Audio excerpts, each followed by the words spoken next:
Hey everyone, Austin with InfernoWare here. Today we're going to talk about how to properly prep your product for maximum adhesion. The first step of this process is your initial cleaning. Start by removing all grease, oils, and contaminants using a solvent like xylene. Use a clean, lint-free cloth and repeat until no residue remains. Next, you're going to want to mask off your product.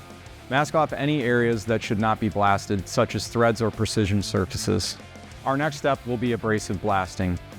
Blast the surface to remove rust, scale, and embedded contaminants. The goal is a uniform, dull, and rough profile, not a smooth or shiny surface.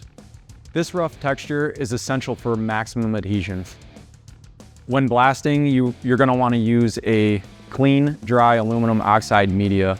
For steel, you're going to want to use an 80 to 100 grit at around 100 psi. For softer materials like aluminum, use finer media such as 220 grit.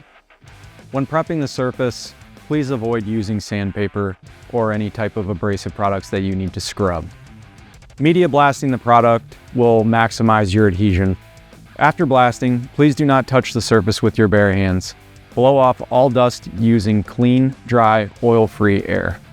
The final cleaning step would be using an ultrasonic cleaner. For critical applications, ultrasonic cleaning can remove any remaining embedded media and ensure a pristine surface. The next step of this process, you're going to want to preheat your product. For best results, preheat the part to remove residual moisture, then allow it to cool to room temperature before coating. The surface is now clean, uniform, and properly prepped, ready for your coating application. Consistent surface preparation ensures maximum adhesion, durability, and coating performance.